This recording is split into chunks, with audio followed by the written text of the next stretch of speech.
There's at least 3 reasons why people would choose to eat a plant-based diet. Some people choose to eliminate any type of animal products for health reasons. They feel that having a healthy mind and healthy body can lead to a happier life. Some people choose to eat this way because it will protect the environment and the greenhouse effects of the world. Still, others choose to avoid animal products because they want to protect animals. For my presentation, I will only be covering some of the health benefits of eating a whole food, plant-based diet. Research shows that eating a whole food, plant-based diet can change our bodies for the better. Here are a few ways that we could benefit from a better diet. Recent studies have shown that there's a link between a healthy gut and the function of our brain. Have you ever heard of leaky gut? That is eating not healthy food, and because of that, the lining of our stomachs and the intestines are getting little holes in them, and substances that are in our intestines are leaking out into the body where they don't belong.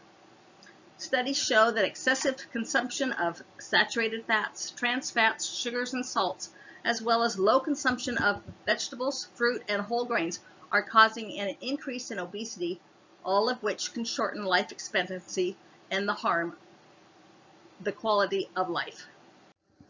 Eating a healthy diet and eliminating processed foods can help the brain to think more clearly, and since we are students, I'm sure all of us could benefit from that. What we eat also contributes to our emotional state, which includes depression, anxiety, fatigue, Alzheimer's, and dementia. Plants have high levels of antioxidants and increased levels of glycotoxins, and glycotoxins are the aging toxins that are found in many processed foods like hamburgers, hot dogs, processed meats, and cheeses. A Mediterranean diet is one diet that improves brain function. It contains an abundance of plants and has limited meat. Studies have shown that people on a Mediterranean diet live longer with lower risk of developing chronic illnesses. There's also a mind diet that is shown to slow the aging of the brain by 7.5 years, and it decreases the chance of developing Alzheimer's. This diet loads up on vegetables, berries, nuts, and uses olive oil instead of butter or margarine. The people on this diet do not eat meat, and they get their protein from beans, lentils, legumes, and vegetables. Some of the people, however, eat fish once a week, but research could not find proof that eating fish once a week made any difference in the benefiting of the brain. The CHIP program started as a coronary heart improvement program, and people were seeing results in as little as 30 days, and it affected more than just their hearts. So after a few years of people being on this diet, they changed it to a complete health improvement program. Before COVID, there were many CHIP programs held in various locations, but since COVID, the sessions are available online, with a few still being held in person. Providence Hospital in Everett has taught this program to their employees for many years. But what is there to eat on a plant-based diet? Take a look at this shopping cart and the vegan food pyramid. There's plenty of nutrient-dense options. Nutritionists suggest that we eat a rainbow of fruits and vegetables to get all the nutrients we need. Foods in the red category improve our heart, help fight cancer, reduce diabetes, and improve our skin. Have you ever heard of eat your carrots for better sight? That's because orange promotes healthy eyes, improves immune system, and reduces heart disease. Yellow, like citrus fruits, have vitamin C. They detoxify the body, boost immunity, and inhibit tumor growth. Brown and white foods protect us from certain cancers, strengthen our bones, aid in digestion and weight loss, lower cholesterol and blood pressure. Do you hear much about green smoothies lately? Well, green smoothies boost our immune system, help detoxify the body, give us energy and vitality, just to name a few of the things. And purple and red fruits and vegetables reduce the risk of cancer, heart disease. They support the brain, decrease inflammation, and slow the aging and improve our skin. The National Geographic did a study on people that live the longest and found that people who live in one of the 5 blue zones have a 10% greater chance of reaching 100 years old than most of the people in the United States. People living in these areas don't all eat the same thing, but it was found that the bulk of what they eat are whole foods, not highly processed foods. Their diet is over 95% whole food, plant-based, consisting of 65% carbs, 20% healthy fats, and 15% proteins. Other studies over the past 20 years show diabetes and obesity have become epidemics. Americans have twice the rate of obesity, twice the rate of diabetes, and nearly 3 times the rate of cancer as people in other parts of the world. Eating loads of meat isn't the only problem that people develop these diseases, but it's a major factor. 2.9% of vegans are at risk for getting type 2 diabetes, while 7.6% of meat eaters are at that risk. Let's take a look at the type of teeth and digestive system of different mammals. Carnivores eat meat and have very long, sharp, pointed teeth for piercing and tearing flesh and meat. Their mouth is large in relation to the size of their head, and they have very strong jaws. Their stomach makes up 60 to 70% of their GI tract. The intestines are 1.5 to 3 times the length of their body to quickly absorb nutrients and eliminate it from the body. Digestion takes 2 to 4 hours. Omnivores eat meat and vegetables and have a mixture of flat teeth and sharp teeth for crushing and tearing. They also have large mouths in relation to the size of their heads, and they have strong jaw muscles. Their GI tract is 3 times the length of their body, and digestion is completed in 6 to 10 hours. Herbivores eat grasses and tree foliages and have flat teeth for biting and grinding. Their mouth is small with a muscular tongue to move food around to help grind it.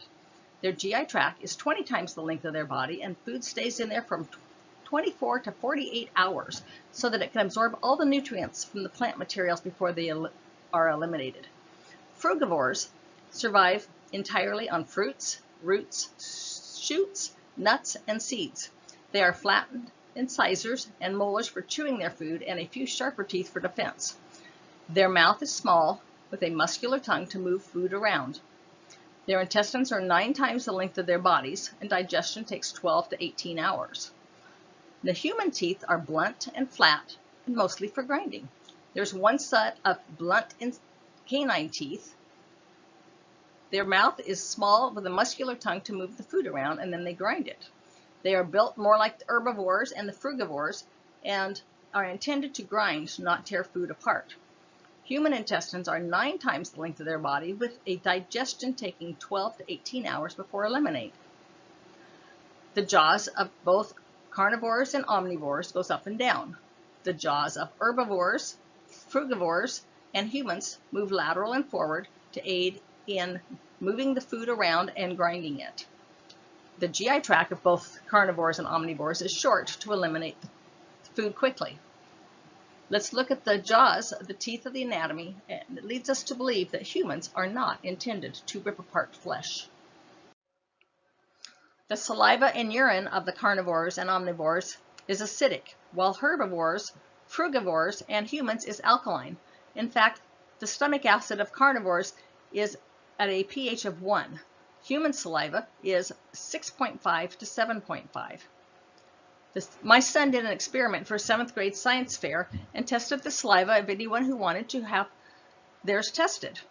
After it was tested, we guessed which they were, vegetarians or meat eaters. There was about an 80% accuracy because those who are vegetarians have more alkaline saliva, and those that eat more meats are more acidic. Meat, fish, dairy, and sweets all create an acidic environment. Cancer and many other diseases cannot live in an alkaline environment, so that's why there's a big push to drink alkaline water. But just water isn't enough to change your pH. It takes 20 parts of alkalinity to neutralize 1 part of acid in the body. There are many food charts available, like this chart on the right, showing that plants are high in alkaline environment, preventing most diseases from growing in the system. I have tested my pH for years, and it usually runs about 7.3, more on the alkaline side, and if I eliminated dairy and eggs, I'm sure it would go higher. Quite often I hear that you can't get enough protein to grow big and strong if you don't eat meat. Well, let's take a look at the animal kingdom. Elephants, hippos, giraffes, manatees, yaks, rhinos, gorillas, horses, bison, and kangaroo. They all live on a plant-based diet. These are some of the largest mammals, and if they aren't getting the nutrients that they need, how do they grow so big? Many athletes are also turning to a plant-based diet, and they have found that it enhances their strength and endurance. In fact, one player on the Tennessee Titans football team watched the documentaries Forks Over Knives and What the Health. Both of these I refer to at the end of my presentation. He was so moved that he hired a nutritionist to help him create a plant-based diet.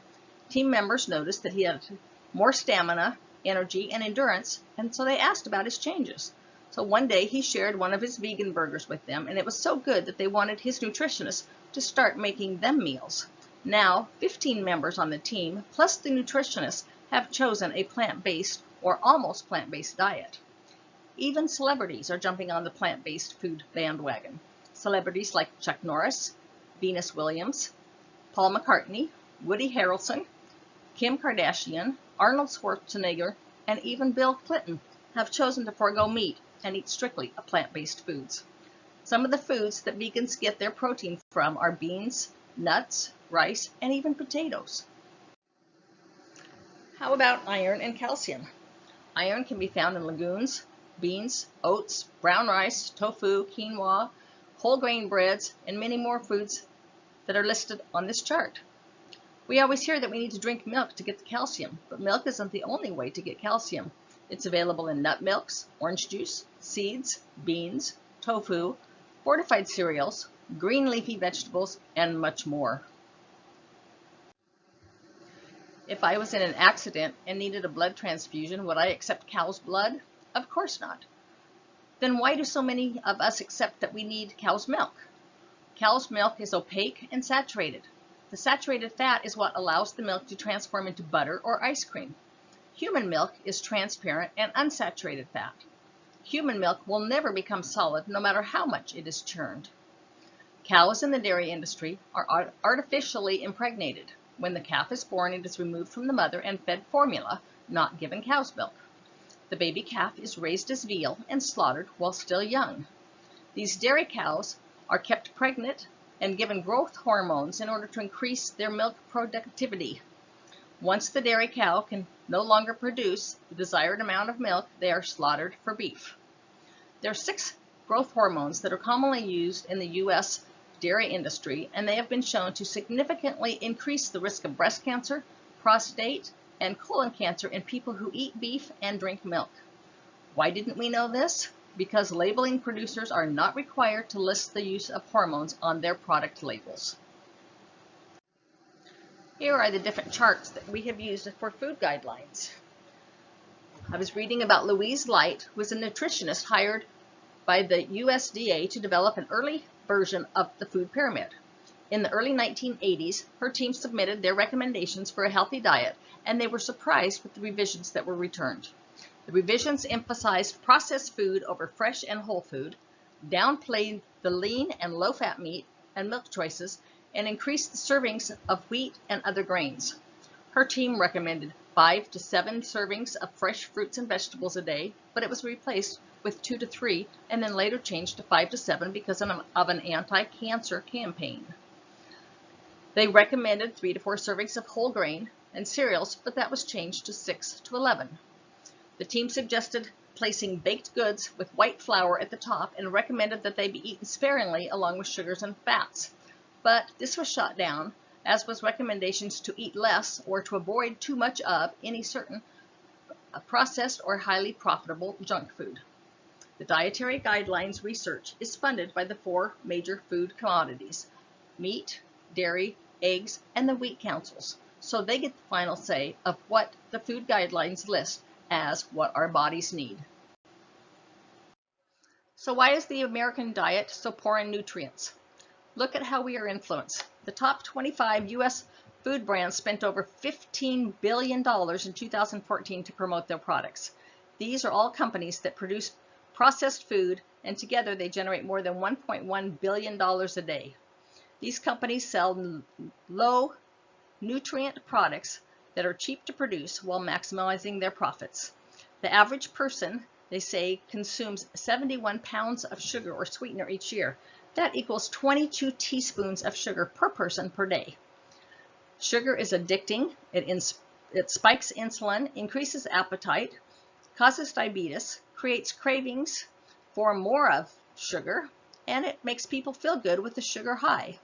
Oh, but let's not just pick on sugar. What about salt? Salt makes our food taste better, so it's added to almost all pre-processed food. Even low-fat or low-sugar versions of things have high quantities of salt. What about meat and dairy? Here are just a small sample of the slogans it uses to encourage us to think that we need animal products. Why? Because the U.S. Department of Agriculture managed programs spends $550 million to bombard Americans with slogans such as these, urging us to buy more animal foods. The American government spends $38 billion each year to subsidize the meat and dairy industries, but only 4/100ths of that, or $17 million each year, to subsidize fruits and vegetables. In 2014, the meat and poultry industries, not including the dairy, contributed $893 billion to the U.S. economy and provided either directly or indirectly 5.9 million jobs. The average American eats almost 20 pounds of meat per year, as shown in this chart. We are number 2 as the meat-eating country. Only Australia eats more than us. This is hurting our national health. Hundreds of clinical studies in the past several decades have shown that consumption of meat and dairy products, especially at the high levels like we have seen in this country, can cause cancer, diabetes, heart disease, and many other illnesses. Slaughterhouses kill an estimated 72 billion land animals every year. That's over 8 million animals every hour. The COVID pandemic created a spike in demand for meat because people were home cooking meals, and 81% of the beef farmers said that they could not meet the demands because of inadequate processing capacity. Since many Americans are wanting a healthier diet and the lack of availability of processed meats, meat alternatives started to increase to substitute for the meat products. Ever heard of Beyond Burgers? Impossible Burgers? These are just a few, and they are made from, you guessed it, plants.